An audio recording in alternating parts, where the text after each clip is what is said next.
Hello everyone, I hope you all are fine. It's me Jainath Pandit, one of the English faculty members at Global Business College. Today I am going to teach you one of the grammar topic in grade 11 English, which is given on page number 135.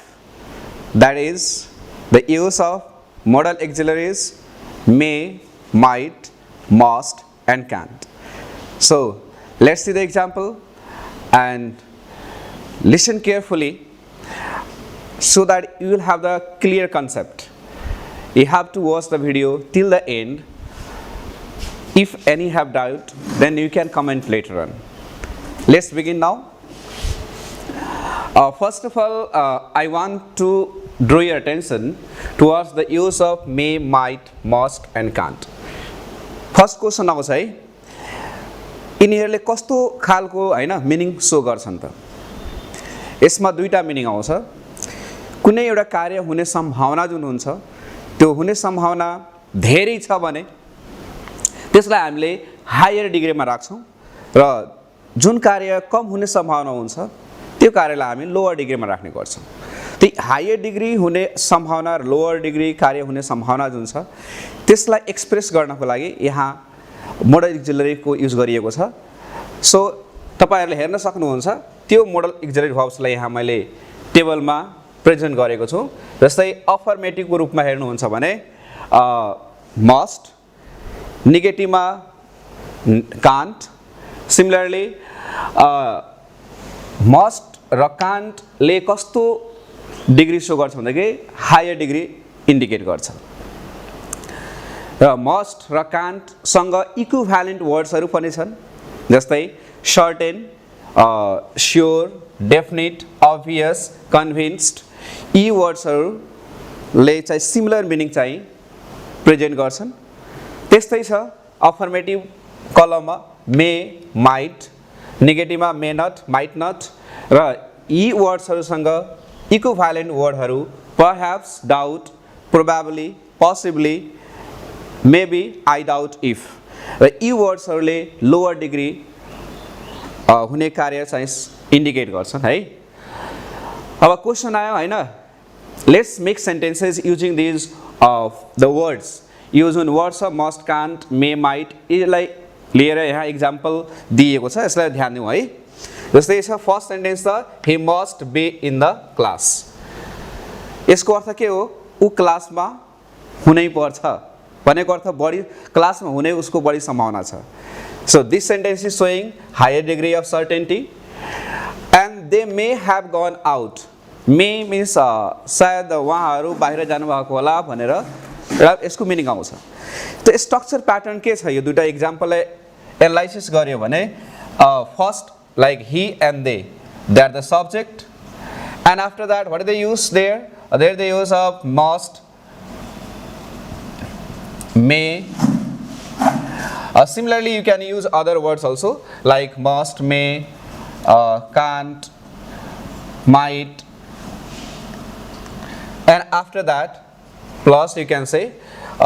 be and have. They are the first form of the verb, verb 1 ho. So you can write verb 1 and after that whatever the words are there you can copy. Now, so in place of verb 1, like I have written here, like in question if there are some words like is, am, are, then the verb 1 will be. If there is verb 5 in question, then the verb 1 will be verb 1 itself, like rains. Then if there is a rains word in question, then an answer we can write rain. Similarly if there is has in question, then we write in answer as v1 है, have. त्यस्तै was where छ भने त्यसको चाहिँ have been हुन्छ, v2 छ भने have plus v3 हुन्छ। जस्तै अब v2 को रूपमा went भयो, went को चाहिँ तपाईको have plus went को v3 के भयो gone भयो है। सो यो कलमले के इन्डिकेट गर्छ भन्दाखेरि यो जुन स्ट्रक्चरमा v1 छ यसको ठाउँमा कसरी चाहिँ कुन verb 1 लेख्ने त हैन, यसको लागि यो प्याटर्न छ। यो क्लियर आइडिया तपाईहरुले पाउँछ जब यहाँ हामी क्वेशनहरुलाई सोल्भ गर्छौं है। When we solve this questions then you will have the clear picture है। अब क्वेशन कसरी सोध्छ यो च्याप्टरबाट हैन, त्यसलाई कसरी सोल्भ गर्ने अब त्यसमा ध्यान दिउँ। ओके, ल हेर क्वेशनको इन्स्ट्रक्सनमा लेखेको छ rewrite the following sentences using may might must or can't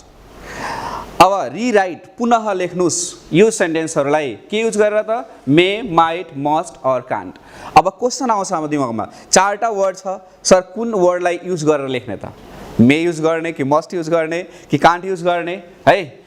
so let's see the question number 1 first म तपाईहरुलाई बताउँछु कसरी चाहिँ चुज गर्ने first sentence is I am sure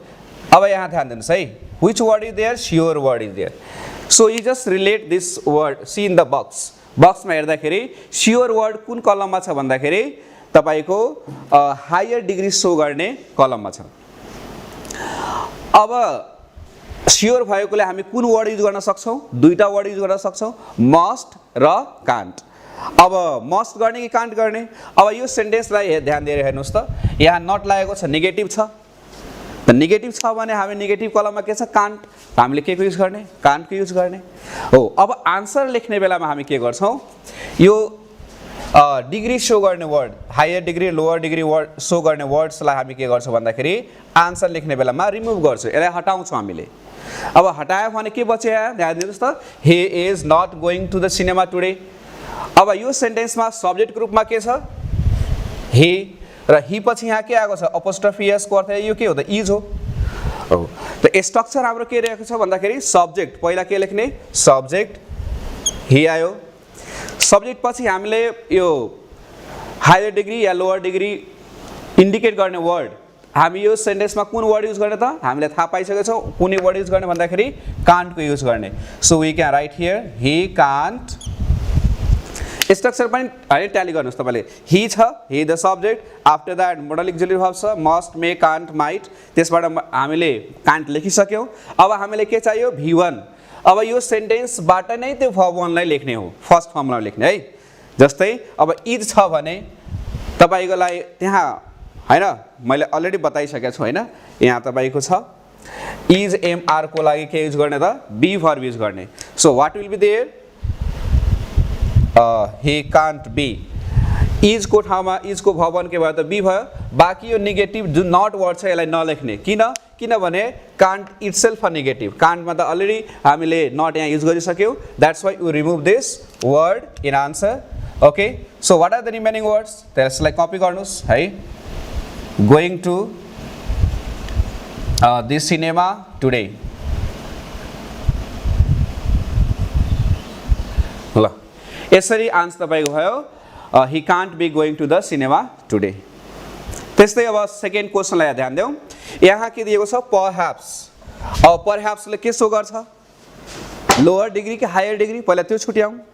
त perhaps लाई हेर्नुस् त्यो बक्समा perhaps कहाँ दिएको छ यहाँ तपाईको दिएको छ यो बक्समा यहाँ perhaps छ perhaps ले कुन डिग्री शो गर्छ लोअर डिग्री शो गर्छ लोअर डिग्री शो गरे भए हामीले के युज गर्ने अब लोअर डिग्रीमा कतिवटा छ चारटा वर्ड छ may might may not might not छ चारटा छ अब चारटा मध्ये अब यो ध्यान सेन्टेन्समा ध्यान यो अफर्मेटिभमा छ कि छैन यो सेन्टेन्स केमा छ अफर्मेटिभमा छ अब अफर्मेटिभमा छ भने हामीले मे र माइट मात्र युज गर्न सक्छौं हो त मेबाट मे लेख्नुस् या माइट कुनै एउटा लेख्नुस् है फरक पर्दैन सो जस्तै तपाईले भने थिए डिग्री इन्डिकेट गर्ने वर्डलाई के गर्ने हटाउने अनि हटाएपछि के बच्यो हामीसँग सी नोज द आन्सर अब सी नोज द आन्सर यो सेन्टेन्समा हाम्रो सब्जेक्ट के रहेको छ सी हामीले के लेख्ने सी लेख्ने अब सी लेखेपछि हामीले के चाहियो डिग्री इन्डिकेट गर्ने वर्ड त हामी यो सेन्टेन्समा कुन वर्ड युज गर्ने त अफर्मेटिभमा छ र लोअर डिग्रीमा छ भने मे र माइट एउटा कुनै लेख्नुस् है लेट्स राइट मे अब मे पछि हामीले के चाहियो भर्ब 1 चाहियो त्यहाँ नोज के छ भर्ब 5 छ यहाँ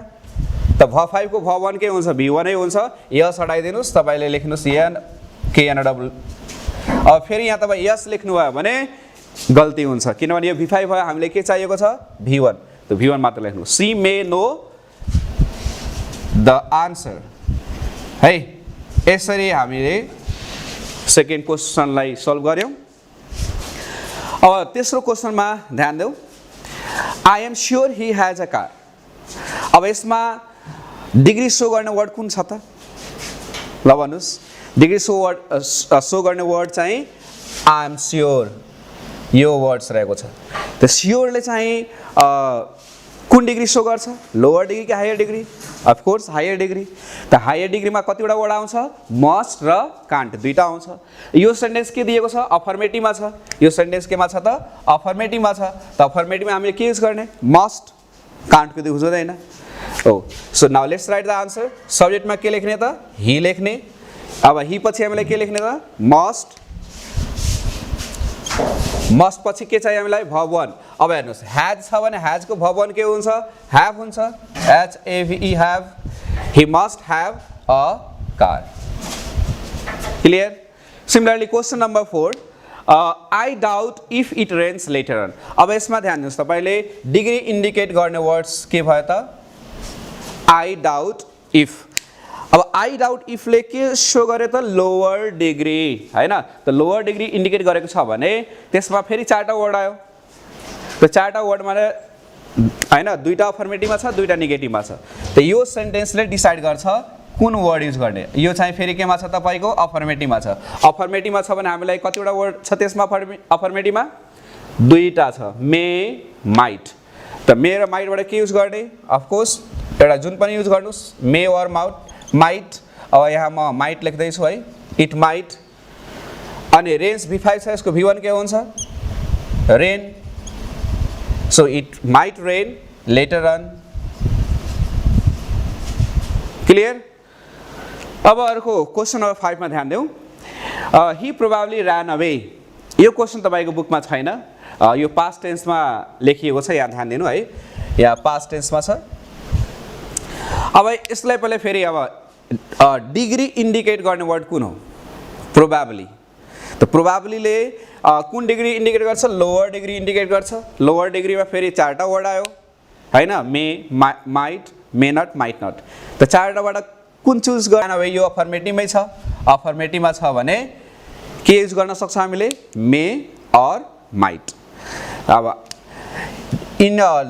के भने थिए मैले तपाईलाई लोअर डिग्री इन्डिकेट गर्ने वर्ड प्रोबेबली हो भने आन्सरमा यसलाई नलेख्ने है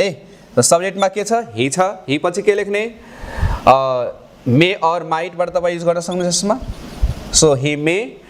नाउ अब मे पछि v1 चाहियो त्यहाँ ran छ यदि पास्ट टेन्स छ भने यसलाई हामी केमा कन्भर्ट गर्छौं have प्लस v3 मा चेन्ज गर्छौं was were